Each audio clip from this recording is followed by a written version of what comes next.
अस्सलाम वालेकुम, आप देख रहे हैं एक्सपोज और मैं हूं शराज असनाद। नाज़रीन, आज के प्रोग्राम में हम एक्सपोज करेंगे कब्जा माफिया को, और खास तौर पे वो कब्जा माफिया जिसने लाहौर समेत पूरे पंजाब में अपनी जड़ें गाड़ रखी हैं।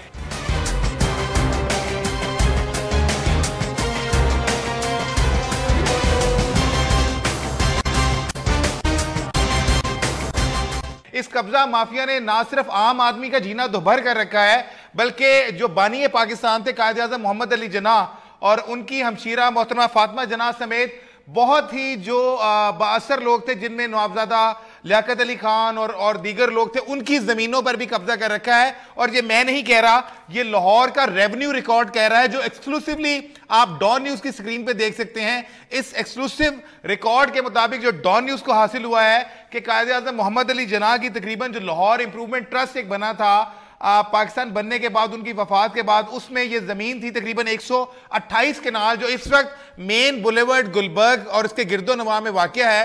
और इस जमीन को जो है जो लॉ ये कहता है कि ट्रस्ट की जमीन किसी भी सूरत किसी भी गवर्नमेंट एक्वायर नहीं कर सकती, मगर एलडीए को यह जमीन दे दी गई और आज वहां पे बड़े बड़े प्लाजा बने हुए हैं। और ये रेवेन्यू का रिकॉर्ड है जो शो करता है कि कायद आज़म मोहम्मद अली जिन्नाह, मोहतरमा फातिमा जिन्नाह और नवाबजादा लियाकत अली खान लाहौर इंप्रूवमेंट ट्रस्ट के हवाले से इस जमीन के मालिक थे। इसके साथ साथ एक और जो बहुत इंकशाफ हुआ, और ये भी एक्सक्लूसिव डॉक्यूमेंट जिसको हम रजिस्ट्री कहते हैं, ये डॉन न्यूज के पास है। बहुत ही एक तारीखी रिकॉर्ड है ये, जिसमें बाकायदा तौर पर कायद आज़म मोहम्मद अली जिन्नाह ने लाहौर कैंट में एक 4.68 एकड़ जमीन खरीदी उस वक्त 1943 में 1,62,500 में। और ये बाकायदा तौर पे बैंक्स के जरिए ट्रांजैक्शन की गई। जो पंजाब के पहले वजीर आला थे नवाबजादा इफ्तिखार ममदोड, वो कायद आज़म की इसमें रिप्रेजेंटेशन कर रहे थे, और लाला मोहनलाल भांसी से ये ज़मीन जो है वो खरीदी गई। और इसके बाद जो है आज तक इस ज़मीन का कोई पता नहीं चल सका कि बानी पाकिस्तान के नाम पे जो लाहौर कैंट जैसे इंतहाई महंगे एरिया में तकरीबन ये 4.5 एकड़ से ज्यादा की जो जमीन थी वो कहां चली गई। रेवेन्यू रिकॉर्ड ये कहता है कि इसको डी बुक में डाल दिया गया है। अब डी बुक एक बहुत टेक्निकल टर्म है, बहुत मुख्तसरन मैं आपको ये बता दूं कि डी बुक में जो मशकूक जमीनें होती हैं, जो मशकूक जायदादें होती हैं, रजिस्ट्रियाँ होती हैं, जो कागजात होते हैं, उनको डी बुक में डाल दिया जाता है। इसका कोई क्राइटेरिया नहीं है, मगर इसमें हम लेटर ऑन लीगल ओपिनियन भी लेंगे। सबसे पहले मैं बात करना चाहूंगा जो मेन बुलेवर्ड पे कायद आज़म की जमीन थी और वो किस तरह एलडीए को ट्रांसफर, उस पर बात करते हैं। इस हवाले से लाहौर से हमें ज्वाइन करेंगे डॉन के हमारे रिपोर्टर अब्बास हैदर नकवी से। बहुत शुक्रिया अब्बास। सबसे पहले तो ये हमें बताइएगा कि कायद आज़म मोहम्मद अली जिन्नाह, मोहतरमा फातिमा जिन्नाह और नवाबजादा लियाकत अली खान के नाम पे जो 128 किनाल लाहौर इंप्रूवमेंट ट्रस्ट की जमीन थी, ये एलडीए को कैसे ट्रांसफर हो गई, जबकि ट्रस्ट का लैंड तो एलडीए को ट्रांसफर ही नहीं हो सकता। लाहौर डेवलपमेंट अथॉरिटी जो है वो मारज़ वजूद में आया था, वो बना था, तो इसके साथ ही ये जो 128 कनाल जमीन है गुलबर्ग मेन बुलेवर्ड, जैसे आपको भी अंदाजा है कि अरबों से खरबों रुपए की जमीन है 128 कनाल।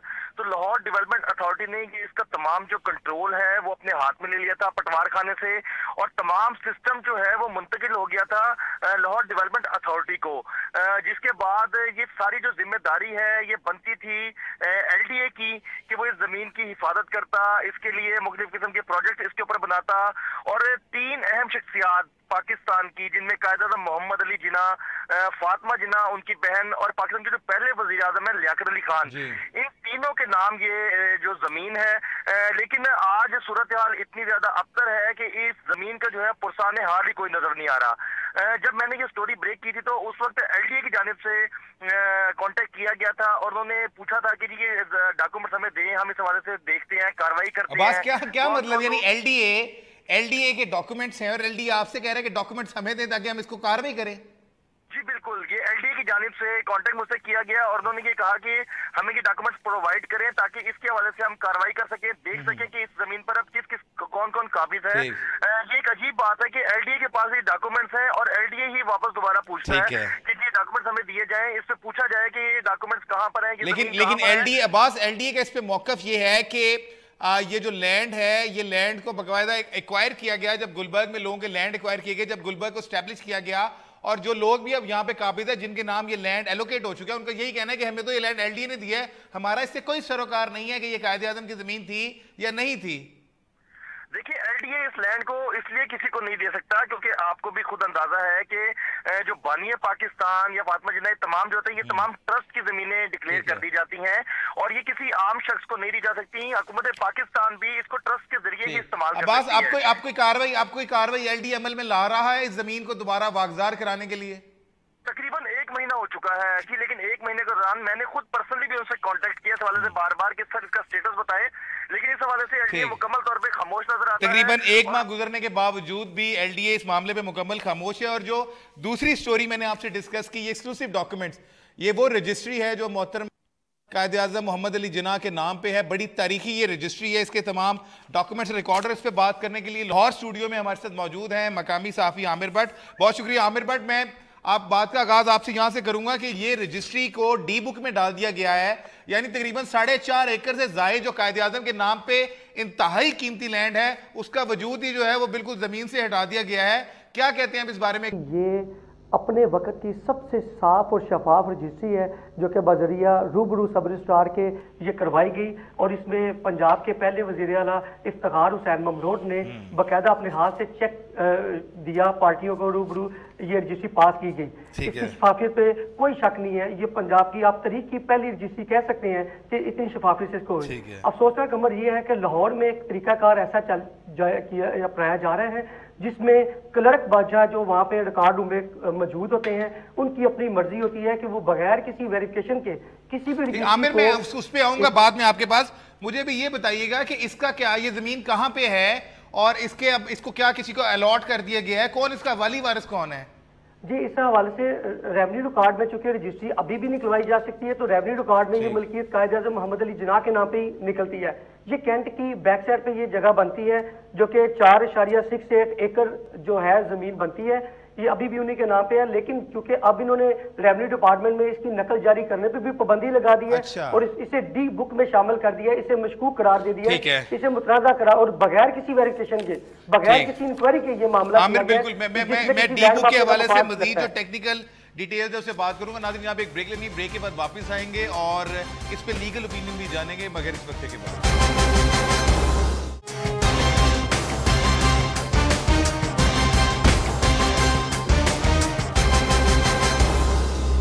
Welcome back after the break. नाज़रीन, ब्रेक पे जाने से पहले हमने एक्सपोज किया कि किस तरह कब्जा माफी एक्टिव है। कायद आज़म मोहम्मद अली जिन्ना के नाम पे जो लैंड है उसको भी नहीं बख्शा जा रहा, उसको भी नहीं छोड़ा गया और इसमें रेवेन्यू का अमला बाकायदा तौर पे मुलविस है। मैं आमिर भट्ट दोबारा आपकी तरफ आता हूं। हम बात कर रहे थे डी बुक की और जो आपने पॉइंट भी उठाया कि बगैर किसी वेरिफिकेशन के क्लर्क बादशाह जिसे हम कहते हैं वो जब चाहे जैसे चाहे अपनी मर्जी से किसी भी रजिस्ट्री, किसी भी प्लॉट, किसी भी जायदाद को उठा के डी बुक में डाल देता है, जिसका मतलब है ये मिस्टीरियस है। तो उसके इस इख्तियार को चेक करने वाला कोई नहीं है।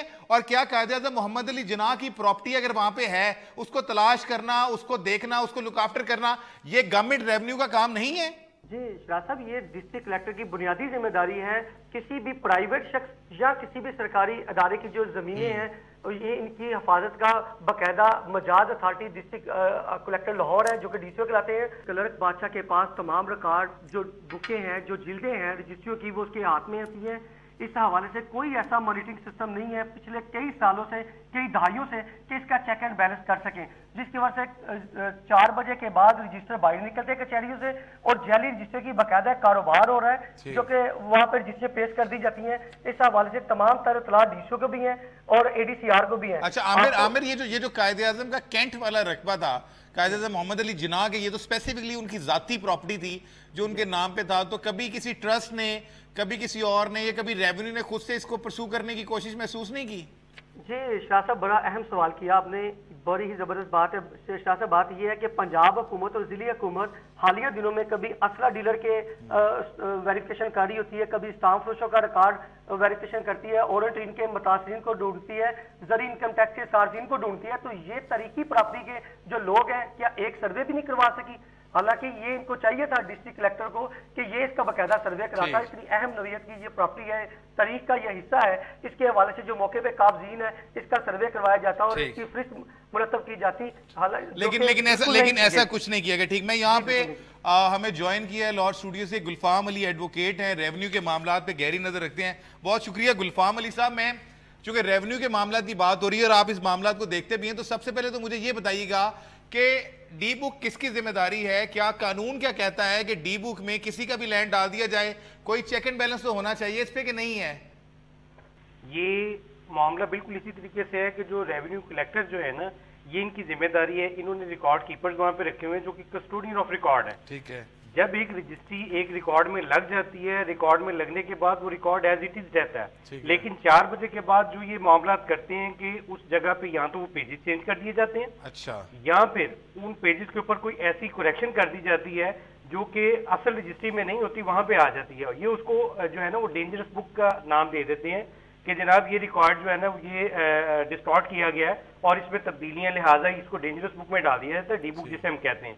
और उसकी रजिस्ट्री को जो है ना उसकी कॉपी को रोक लिया जाता है ताकि उसमें कोई भी काम हो, अगर जो जेन्युइन मालिकान है वो उसके मुतालिक रिकॉर्ड भी लेने आए तो उनको रिकॉर्ड भी नहीं दिया जाता। ये इनकी बादशाहत है।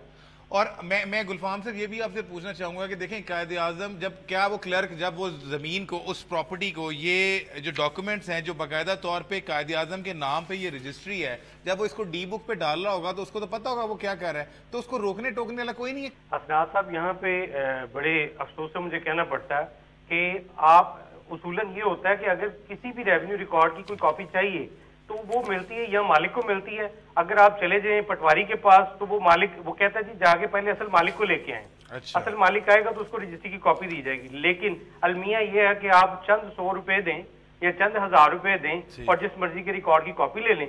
अब जो बंदा उस प्रॉपर्टी का बेनिफिशियरी ही नहीं है, जब वो उसके रिकॉर्ड की कॉपी लेगा तो डेफिनेटली अपनी मर्जी के मुताबिक उसमें जो है ना तब्दीलियां लेके आएगा जो कि असल मालिक के लिए परेशानियां जो है ना वो पैदा करेंगे। अच्छा, आप चूंकि लॉयर भी हैं और रेवेन्यू के मामला को देखते हैं, इस वक्त जनरल पब्लिक की बहुत ज्यादा कंप्लेंट्स बढ़ गई हैं, जाली कागजात की, जाली रजिस्ट्रियों की, जाली फर्दों की। गवर्नमेंट ये क्लेम कर रही है कि हम मामला को कंप्यूटराइज करने की तरफ ले गए हैं, काफी मौजे कंप्यूटराइज कर लिए गए, बल्कि काफी डिस्ट्रिक्ट कंप्यूटराइज की तरफ ऑलमोस्ट कंप्यूटराइज हो चुके हैं। क्या वाकईतन ये जो चीजें सारी कंप्यूटराइज हो गई हैं ये बिल्कुल ठीक हुई हैं और इसका जो इम्पैक्ट है वो जनरल पब्लिक के ऊपर नजर आएगा और लोगों की जो शिकायत है वो खत्म हो जाएंगी या कम हो जाएंगी?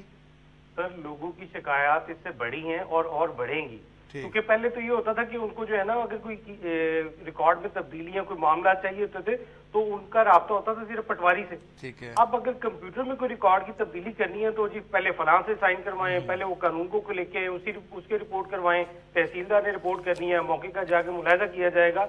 यानी कि अब तो उन लोगों के लिए पेचीदगियां और ज्यादा पैदा हो। ठीक है। और गुलफाम अली साहब, अगर किसी ने अपनी प्रॉपर्टी को निकलवाना हो ये डी बुक से या किसी चीज से, ऑब्वियसली अगर किसी से मेरी जाती इनाद है और मेरे पास ये राइट्स हैं कि किसी को प्रॉपर्टी की डी बुक में डाल सकूं तो मैं तो डाल दूंगा, मुझे तो पूछने वाला कोई नहीं है। लेकिन किसी ने अगर निकलवाना हो तो वो कैसे निकलती है? सर, क्योंकि ये एडिशनल कलेक्टर जो है ना ये कस्टोडियन ऑफ रिकॉर्ड है। ठीक है। उसके लिए वो राब्ता करेगा, वहां पे दरखास्त देगा कि ये आपने मेरा रिकॉर्ड जो है वो डी बुक पे रखा है, लेकिन डी बुक में डालने के लिए भी वहां पे रीजन लिखी जाती है कि किस रीजन की वजह से वो जो है ना वो रखा गया। वो अपनी उस रीजन को जब रिमूव करवा देगा, उसको सेटिस्फाई कर देगा, वो रिकॉर्ड वो पाबंद है कि उसको डी बुक में निकाल दें। ठीक है, बहुत शुक्रिया गुलफाम साहब। नाज़रीन, आप एक ब्रेक लेंगे, ब्रेक के बाद वापस आएंगे और गुफ्तगू के सिलसिले को जारी रखेंगे। Stay tuned with us.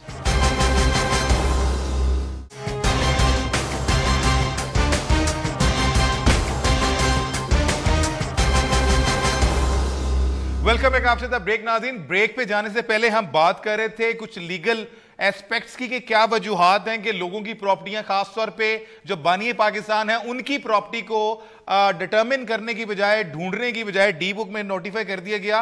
इस हवाले से मजीद बात करने के लिए हमें ज्वाइन किया पाकिस्तान पीपल्स पार्टी के मरकजी रहनुमा शौकत बसरा साहब ने। बहुत शुक्रिया शौकत साहब। सबसे पहले तो मुझे ये बताइएगा कि पंजाब में लैंड ग्रैबिंग के जो वाकयात हैं वो बढ़ते जा रहे हैं। गवर्नमेंट ये क्लेम कर रही है कि मामले को कंप्यूटराइज कर दिया गया है, ये वाकयात कम हो गए, मगर उसका कुछ सबूत ये है कि कायदे आज़म मोहम्मद अली जिन्ना, नवाबजादा लियाकत अली खान और मोहतरमा फातिमा जिन्ना साहिबा के नाम पे जो प्रॉपर्टी थी उसको एलडीए ने एक्वायर कर लिया, जबकि वो ट्रस्ट की प्रॉपर्टी थी। कैंट में जो कायदे आज़म के नाम पे एक बंगला है जिसकी बाकायदा रजिस्ट्री है, उसको मिस्टीरियस प्रॉपर्टीज में शामिल कर लिया गया बजाय इसके कि उसको ढूंढा जाए। तो इन दोनों वाकयात के तनाजुर में एक तो जो ये अपने बानी पाकिस्तान की जमीनों के साथ कर रहे हैं उस पर आपका क्या कहना है, और जो लैंड ग्रैबिंग के वाकयात हैं, क्या पीपल्स पार्टी का क्या मौकफ है उस पर?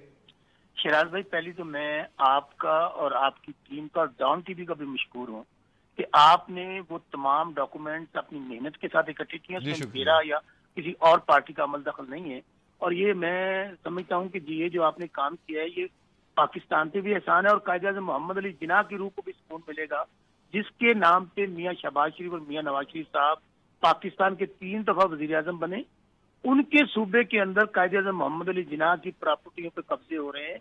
और ये मैं आपको अर्ज करूं, कभी भी ये नहीं हो सकता शिराज भाई कि जब तक हुकूमत की सरपरस्ती शामिल ना हो उस वक्त तक ये लैंड ग्रैबिंग, ये कब्जा माफिया या किसी तरह का भी जुर्म है वो उस वक्त तक नहीं हो सकता जब तक उसकी हुकूमत को सरपरस्ती हासिल ना हो।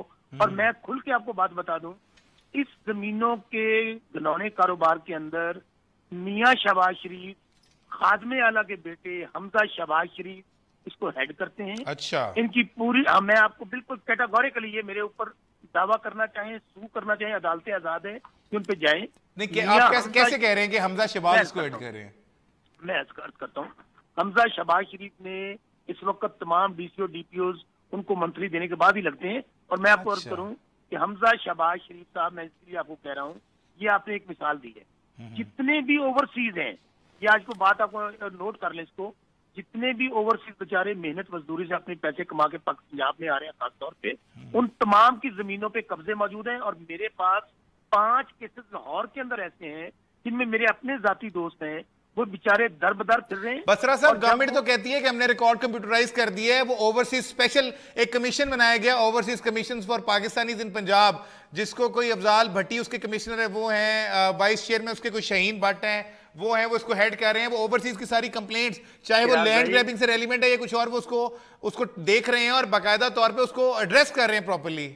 शिराज भाई, आप इतने सिंपल और सादा नहीं है, ना इतने भोले बादशाह है, आपको सब पता है। आप मेरे मुंह से गलवाना चाहते हैं। आप यकीन मानिएगा इस वक्त डेप्टी स्पीकर पंजाब असेंबली मौसूफ गुरचानी साहब, मेरा जनूबी पंजाब इलाका है, आप जरा कच्चे के इलाके में आ जाएं जहां पे वो इन कातिलों की सरबराही करते हैं और खुद हजारों एकड़ नजायज अराजी पे कब्जा वो आप मेरा ख्याल है जंगलात की अराजी की बात कर रहे हैं। एग्जैक्टली, और जिसके ऊपर वो अरसा दराज से उसकी आमदन खा रहे हैं। और मुझे बताइए कि जब मियां हमजा शहबाज शरीफ, डिप्टी स्पीकर पंजाब असेंबली, आपका राना मशहूर, वजीर कानून राना सनाउल्लाह, इन सब की इन लोगों को सरपरस्ती हासिल होगी जिनके मुतालिक आप कह रहे हैं कि कमीशन बनाया है। बसरा साहब, मुझे देखें, बगैर सबूत के तो ये पॉलिटिकल स्टेटमेंट होगी ना। इस वक्त सबसे बड़ा मुनाफा बख्श कारोबार हुकूमत पंजाब का ये है कि जिसने रातों रात अमीर होना होता है उसकी सोसाइटियां काटी जाती हैं, जमीनों पे नजायज कब्जे किए जाते हैं। क्या कहीं पे कोई आपने कभी कोई दरखास्त दी, पीपल्स पार्टी कहीं पे कोई फरीक बनी? ये तो देखें, these are more like a political statement instead of any proof you have. अब सिक्का चलता है यहाँ पे मियां साहबान का। मैं आपको बताता हूँ, मैं 4-5 दफा आईजी खेड़ा साहब के साथ अपने दोस्त के लिए जा चुका हूँ जिनकी जमीनों पे कब्जा हुआ है। और जब आगे आप कह रहे हैं जब सबूत दें, आगे जब पता चला माशाल्लाह हमजा शहबाज शरीफ साहब जो कि इस वक्त वजीर आला पंजाब हैं, उनके हुक्मों के साथ ये कब्जे हो रहे हैं। और बेचारे फिर करते क्या है, उनको आखिर में ये होता है जब कब्जे कर लिए जाते हैं, उनको औने पौने दामों उनको कह दिया जाता है कि ठीक है ये आप रकम ले लें, जान छोड़ें। ये तो आपको बेचारे, क्योंकि उन्होंने जमीनों पे इन्वेस्टमेंट की होती है, उनके पास इतना टाइम नहीं होता, उनको कहीं से इंसाफ नहीं मिल सकता। ठीक है, इंसाफ नहीं मिल रहा। अगर वो 5 आपके बकौल गवर्नमेंट ऑफ पंजाब खुद जो है वो कब्जे में मुलविस है। मुझे यहाँ पे मुझे ज्वाइन करना है यहाँ पे राना एहसन अजीज साहब को, डिप्टी डायरेक्टर लीगल है एंटी करप्शन। बहुत शुक्रिया एहसन साहब हमें टाइम देने के लिए। एंटी करप्शन में बेताशा मुकदमा दर्ज हो रहे हैं और अगर मैं गलत नहीं तो पिछले कुछ अरसे में शायद 100 से ज्यादा मुकदमा सिर्फ लैंड ग्रैबिंग के ये दर्ज हुए, जिनमें लोगों ने ये अलेज किया, प्रूव दिए कि सरकारी रिकॉर्ड में रद्दोबदल करके उनकी जमीनों पर कब्जे करने की कोशिश की गई या कब्जे कर ली गई या रद्दोबदल कर लिया गया। तो एंटी करप्शन का इस मामले में क्या स्टांस है? सर, इसमें कोई शक नहीं कि जहां भी लैंड की कीमतें ज्यादा हो जाती हैं तो जो लैंड ग्रैबर्स हैं वो डिफरेंट टैक्टिक्स को यूज करते हुए उन लैंड्स को ग्रैब करने की नीयत से जाली डॉक्यूमेंट्स को प्रिपेयर कर लेते हैं। ठीक है। और सरकारी लैंड या लोगों की जो प्राइवेट लैंड है उसको हथियाने की कोशिश करते हैं। और जो भी इस सिलसिले में हमारे पास कंप्लेंट्स आती हैं, हम उसको कानून के मुताबिक डील करते हैं, उनको इंक्वायरी इनिशिएट करते हैं और जो लोग भी कल्परेट साबित होते हैं during the course of investigation, तो उनके अगेंस्ट कानून के मुताबिक एक्शन लिया जाता है, उनके केसेस कोर्ट को रेफर करते हैं। राना एहसन साहब, कोई बड़ा केस, कोई बड़ा नाम जिसको एंटी करप्शन ने पकड़ा हुआ? देखें, हमारे पास एक मुकदमा नंबर है 64/15। हाँ जी। जो कि 14/5/2015 को रजिस्टर हुआ था। ये गवर्नमेंट की एक लैंड थी, बैरिया टाउन के बिल्कुल हार्ट में वाक़या थी, बिल्कुल सेंटर में। मुझे याद है बिल्कुल, ये वो 90 किनाल अराजी है जो बैरिया टाउन में बिलावल है उसके बिल्कुल सामने थी, गवर्नमेंट ऑफ पंजाब की थी, जिसकी मेरा ख्याल है शायद रजिस्ट्री हो गई थी या होने वाली थी और इसको पकड़ लिया गया और फिर पर्चा आपके पास आया। इसमें कोई सरकारी लोग भी आपने शायद पकड़े हैं? इसमें हमने टोटल जो 11 किस्म के लोग थे, कुछ प्राइवेट थे, कुछ सरकारी थे, उनको हमने पकड़ा। उनके नाम भी मेरे पास हैं। ठीक है। इसकी जो रिपोर्ट अंडर 170 नहीं, कोई अफसर इसमें, मुझे एहसन साहब सिर्फ ये बता दें, कोई अफसर इसमें पकड़ा एंटी करप्शन ने? बिल्कुल पकड़ा था। इसमें एक वकास मालिक भट्टू था जो ADLR था, जिसने इसका एक बोगस म्यूटेशन किया था। ठीक, अच्छा एहसन साहब जरा 1 मिनट लाइन पे रहिएगा। हमें ज्वाइन किया है तर्जुमान पंजाब हुकूमत ज़हीम कादरी साहब ने। बहुत शुक्रिया कादरी साहब। हम यहाँ पे डिस्कशन कर रहे हैं लैंड ग्रैबिंग। कुछ डॉक्यूमेंट्स हमारे पास हैं, कुछ रजिस्ट्री हैं जो मोहतरम फातिमा जना, कायद-ए-आज़म मोहम्मद अली जना, नवाबजादा लियाकत अली खान के नाम पे। ये लैंड जो है वो लाहौर इंप्रूवमेंट ट्रस्ट का था जो मेन बुलेवर्ड गुलबर्ग और इसके गिरदो नवा में फॉल करता है। इसके हवाले से कुछ हम डिस्कशंस कर रहे थे कि किस तरह ये लैंड LD को ट्रांसफर हो गया। इसके अलावा कायद-ए-आज़म के नाम पे लाहौर कैंट में तकरीबन 4.5 एकड़ का एक बंगला था जिसको डी बुक यानी वो रजिस्टर जिसमें मिस्टीरियस प्रॉपर्टीज को नोटिफाई किया जाता है उसमें डाल दिया गया है और इसको हम रिलेट कर रहे हैं लैंड ग्रैबिंग से। शौकत बसरा साहब ने हमें ज्वाइन किया और वो ये कह रहे थे कि जी गवर्नमेंट ऑफ पंजाब खुसूसी तौर पर उन्होंने नाम लिया मिनिस्टर्स का, कुछ का और खास हमजा शहबाज का कि वो खुद लैंड ग्रैबिंग में मुलविस हैं। आपका क्या मौक़िफ़ है इस पे? नहीं, वो तो देखे ना हम मुझे तो हंसी आ रही है बसरा साहब पे कि लैंड ग्रैबिंग में मुलविस है और किसी को इल्म ही नहीं है। खुदा का वास्ता, आज के वाइब्रेंट मीडिया के दौर में कोई इस तरह का काम करके बच नहीं सकता। खैर बहरहाल उनकी आदत है, खुद करप्शन में लथड़ी हुई पीपल्स पार्टी अब लोगों पर इल्जाम लगाएगी तो लोग तो हंसेंगे ना। जहाँ तक इस बात का ताल्लुक है, मैं समझता हूँ कि यकीनन बहुत सारे लैप्सेस थे, इसीलिए जनाब मोहम्मद शहबाज शरीफ साहब ने लैंड रेवेन्यू को कंप्यूटराइज करने का बेड़ा उठाया था और इस बेड़ा के साथ यकीनन बहुत बड़ी कामयाबी हुई है। बहुत सारे मौजूद जो हैं वो अब कंप्यूटराइज हो चुके हैं और अगर कहीं पे लैप्सेस हैं तो वो दूर किए जाएंगे। और ये हम मानते हैं बिल्कुल इस बात को कि रेवेन्यू के मामलात में बहुत सारी जो है वो लैप्सेस हैं और लैप्सेस रहे हैं और हुकूमत इसको दुरुस्त करने पे बिल्कुल कमर बस्ता है। इंशाल्लाह ताला हम इस पे कामयाबी से इंशाल्लाह निकलेंगे। ठीक नाज़रीन, गुफ्तगू का सिलसिला यहीं पे जारी है। एक ब्रेक लेते हैं और ब्रेक के बाद वापस आके इस सिलसिले को मजीद जारी रखते हैं। हमारे साथ रहिएगा।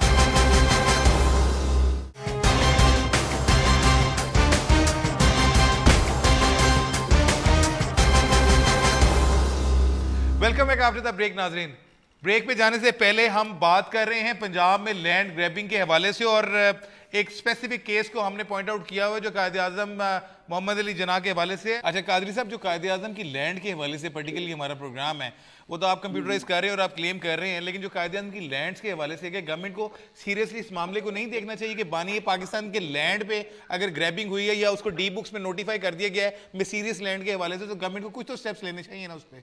नहीं, बिल्कुल लेने चाहिए और स्टेप्स नहीं लेने चाहिए बल्कि उसको वागुजार करवा कर कायद-ए-आज़म रहमतुल्लाह अलैह के नाम से वहाँ पे कोई स्कूल या कोई हॉस्पिटल या कुछ तरह की चीज बनानी चाहिए, ना कि वो लोग बेच के सोसाइटियां बना दें। यकीनन जिम्मेदारी है हुकूमत की है, undoubtedly, no two views about it. दुरुस्त फरमा रहे हैं आप। ठीक, अच्छा। और कायद साहब मैं ये कहना चाह रहा हूँ कि पिछले कुछ अरसे से खास तौर पे अगर हम ओवरसीज कमीशन ऑफ पंजाब जो बनाया गया है ओवरसीज के कंप्लेंट्स को एड्रेस करने के लिए, उसमें भी लैंड ग्रैबिंग कंप्लेंट्स जो ओवरसीज की हैं वो बहुत बढ़ती जा रही हैं। पंजाब में कुछ ऐसे वाकयात भी है, जिस तरह एक रीसेंट इंसिडेंट अभी हुआ कि 90 किनाल अराजी जो बैरिया टाउन में बिलावल है उसके बिल्कुल सामने थी, उसकी जाली रजिस्ट्री बना दी गई। तो अब जो लैंड ग्रैबर्स हैं वो प्राइवेट लोगों के साथ साथ जो सरकारी जमीनें उस पर भी कब्जे करने शुरू हो गए हैं। जी बिल्कुल, ये बिल्कुल। और मैं आपको बताऊं कि वहाँ पे जो हमारे एक DIG हैं वो वहाँ बैठे हुए हैं, भट्टी साहब हैं हमारे इंचार्ज हैं, बड़ा वाइब्रेंटली 12-12 घंटे काम करते हैं। चीफ मिनिस्टर साहब ने कल ही हुक्म फरमाया कि वहाँ पे डायरेक्टर जनरल भी अपॉइंट किया जाए जो इन चीजों को कैटेगोरिकली देखे, पूरा स्टाफ दिया गया उनको। और जो गवर्नमेंट की लैंड पे कब्जे हो रहे हैं, गवर्नमेंट यानी लोगों से अपनी लैंड छुड़ाते फिर रही है। ये देखिए जो लैंड ग्रैबर्स है ना, इनका काम ही ज्यादातर गवर्नमेंट की जमीन पे होता है। ठीक है। और अब हमने तो वहाँ पे बोर्ड ऑफ रेवेन्यू में जो रिकॉर्ड्स हैं, जो सेटलमेंट के मामला हैं, वो कई साल से चल रहे हैं। मैं खुद मुकदमे लड़ रहा हूँ अपने 60 बरस से अपने दादा और दादा के। तो अर्ज ये है कि ये चीजें हैं, लेकिन आप भी लैंड ग्रैबर्स का शिकार हैं। जी सर, सुप्रीम कोर्ट से मुकदमे जीता हूँ और वो क्या बताऊँ मैं आपको। अब एक लंबी कहानी है। मैं तो खुद इसका जो ठीक है। कादरी साहब, इसके बाद तो की बात करनी नहीं जाती। शौकत बसरा साहब कुछ कमेंट करना चाह रहे हैं इस पे, अगर आप इजाजत है तो मैं उन्हें ले लूं। जी बसरा साहब। ज़ईम मेरा भाई है, बहुत जेंटलमैन आदमी है, तो मेरा भाई आज भी इसलिए वजारत से महरूम है कि ये करप्शन में मुलव्वस नहीं होता, उनकी टीम का हिस्सा नहीं है। अच्छा। मेरे भाई को पता भी, क्योंकि बोल नहीं सकते हमजा शहबाज शरीफ और राना मशहूद के खिलाफ, जो खुद रहीम कादरी फरमा रहे हैं कि मेरा अपनी जमीन में मुलव्वस है। मैं आपको एक बात कह देता हूँ, मैं लाहौर आ जाता हूँ, आप सिर्फ एक काम करें, लाहौर के अंदर जिन्होंने कमीशन बनाया है, मैं आपको 200 बंदा ऐसा पेश करूंगा जिस बेचारे ने दिन रात मेहनत की और मेहनत करने के बाद अपनी प्रॉपर्टियां बनाई। उनकी अरबों की प्रॉपर्टी है, जो इस वक्त उनके साथ हो क्या रहा है। जो कमीशन के चेयरमैन बनाए गए हैं, मैं उनकी बात बता दूं आपको, वो पता क्या कहते हैं? वो कहते हैं कुछ हिस्सा मुझे दे दें, कुछ हिस्सा उनको दे दें, कुछ हिस्से पैसे आपको दे देते हैं, आप जान छुड़ाएं, आप बाहर मेहनत। ये आप किस कमीशन की बात कर रहे हैं? ये जो इन्होंने लूट मार वाला एक कमीशन बनाया है शहबाज कादरी साहब, वो शौकत बरसा साहब तो बिल्कुल सेटिस्फाइड नहीं है जो कमीशन बनाया है। वो कह रहे हैं कि जी आज भी लोग जो है वो उस पे कंप्लेंट्स कर रहे हैं, लोगों के मसले जो है वो प्रॉपर्ली एड्रेस नहीं हो रहे, कब्जा माफिया बाकायदा अपने पंजे काटता जा रहा है। तो मैं और बसरा साहब हम उस कमीशन के पास चले चलते हैं। ठीक है। मैं आपको जाके तमाम उनकी कार्रवाई भी दिखा दूंगा। ठीक है। और उनका तमाम काम भी दिखा दूंगा और उन लोगों से भी मिलवा दूंगा जिनको उन्होंने सेटिस्फाई किया और जिनकी जमीनें जो है झूठे इल्जाम तो लगते हैं ना रोज। अब देख रहे इल्जाम तो साबित होना अदालत का काम है। बाप ने शरीफ आदमी, वो भट्टी हमारा बेचारा गरीब आदमी लंदन से अपना सब कुछ छोड़ के आया और मेहनत कर रहा है। अफजाल भट्टी की बात कर रहे हैं? अफजाल भट्टी सर, मैं एक प्रोग्राम इस पे करूंगा और ज़ईम कादरी साहब मैं आपको ऑन रिकॉर्ड ये कह रहा हूं, मेरे पास वो डॉक्यूमेंट्स हैं जिसमें बाकायदा तौर पे ओवरसीज कमीशन को ये रिपोर्ट्स आई हैं कि बाअसर लोग जिनमें MP MNAs भी शामिल हैं मुख्तलिफ अजला में, वो ओवरसीज पाकिस्तानी की जो प्रॉपर्टीज है उन पे काबिज है। मैं इस पे अलग प्रोग्राम करूंगा, लेकिन सिर्फ रेफरेंस देते हुए आपको मैं बता रहा हूँ कि इस हद तक सूरत जो है वो लैंड ग्रैबिंग की पंजाब में है। सुन लेना, काबिज होना कुछ बात है, काबिज होना कुछ बात है। अगर अफजाल भट्टी की मुलव्वस पाया गया तो मैं देनदार हूं उसकी जगह। ठीक है, अच्छा। लेकिन आप देखें, मैं कम टू द पॉइंट, मुझे सिर्फ ये बता दें कि जो कायदे-ए-आज़म मोहम्मद अली जिन्ना के नाम पे लैंड है, जो बेसिकली मेरी मेन स्टोरी है जिसपे मैं फोकस किया हूं, क्योंकि बात कहां से कहां निकल रही है, उसके हवाले से प्लीज गवर्नमेंट और ऑपोजिशन को सोचे। जो आपने भी तजावीज दी गवर्नमेंट उस पर गवर्नमेंट देखें, गवर्नमेंट नहीं करती है, गवर्नमेंट की नाअहली है। जी ठीक, बहुत बहुत शुक्रिया ज़ईम कादरी साहब, बहुत बहुत शुक्रिया शौकत बसरा साहब। और एक चीज पे जो दोनों मुत्तफिक हैं कि फौरी तौर पे जो कायदे-ए-आज़म मोहम्मद अली जिन्ना बानी पाकिस्तान का जो लैंड है उसको वागजार कराया जाए, उसको आइडेंटिफाई किया जाए और हम इस सिलसिले में ये डॉक्यूमेंट्स भी उनसे शेयर करेंगे और ये उम्मीद रखेंगे कि जल्द अज जल्द ये मामला हल होगा। मगर मैं दोबारा चलता हूं एहसन अजीज साहब की तरफ, जो डिप्टी डायरेक्टर लीगल है एंटी करप्शन के। एहसन साहब, मैं ये पूछना चाहूंगा कि कोई आपके पास ऐसी कंप्लेंट आई हो कि बानी पाकिस्तान या मोहतरमा फातिमा जिन्ना या कोई और मेजर पर्सनैलिटीज जो पाकिस्तान की रही हैं, पाकिस्तानी हीरो रहे हैं, उनके कोई लैंड ग्रैबिंग के हवाले से कोई केसेस आपके पास आए हों? इनके जो बड़ी पर्सनालिटीज हैं इनके हवाले से तो अभी तक हमारे पास कोई कंप्लेंट नहीं आई कि उनकी लैंड को ग्रैब कर लिया गया है। अगर कोई कंप्लेंट आएगी तो उसको कानून के मुताबिक डेफिनेटली इंटेरोगेट किया जाएगा। ठीक है। और ये पिछले सालों के मुकाबले में ये कंप्लेंट्स बढ़ी हैं ग्रैबिंग की? ये डेफिनेटली कंप्लेंट्स जो ग्रेजुअली ज्यादा हो रही है। ठीक है, बहुत बहुत शुक्रिया एहसन साहब। मैं आमिर आपकी तरफ दोबारा जाता हूँ। मुझे बताइएगा कि गवर्नमेंट ने एक चीज तो अच्छी ऑन कर ली है कि बिल्कुल अगर ज़ईम कादरी साहब कहते हैं कि गवर्नमेंट ये नहीं कर सकती तो उसकी नाअहली है। और भी बड़ी चीजें हैं। ये चढ़र का एक लैंड है जिसमें बाकायदा तौर पर एक फैसला है कि जनाब सारे जिम्मेदारान के खिलाफ कार्रवाई की जाए। उस वक्त करोड़ों की और अब शायद ये भी अरबों की 300 कनाल से जायद की प्रॉपर्टी थी जो डिफेंस अथॉरिटी को दे दी गई। और इसके अलावा और भी बहुत से केसेस हैं, जिस तरह ये एहसन साहब 90 कनाल का जिक्र कर रहे थे और वो बिल्कुल बिलावल हाउस के सामने जो बैरियर टाउन है शायद उसके सामने वहां पे मुस्लिम लीग हाउस बन जाता। तो इस हवाले से अब जो FIRs लॉन्च हो रही हैं, जो बाकी स्टेप्स हो रहे हैं, उसके वो किस समझ चल रहे हैं और गवर्नमेंट को क्या करना चाहिए? साहब, पहली बात तो ये है कि जैसे आपने 300 कनाल का जिक्र किया, जिन लोगों ने ये फ्रॉड किए हैं, मेरा एंटी करप्शन है या रेवेन्यू डिपार्टमेंट है, सबसे बुनियादी जिम्मेदारी तो रेवेन्यू डिपार्टमेंट की है। ये वफाक हुकूमत की 300 कनाल प्रॉपर्टी हथियाने वालों को रेवेन्यू डिपार्टमेंट ने तरक्की दे दी है।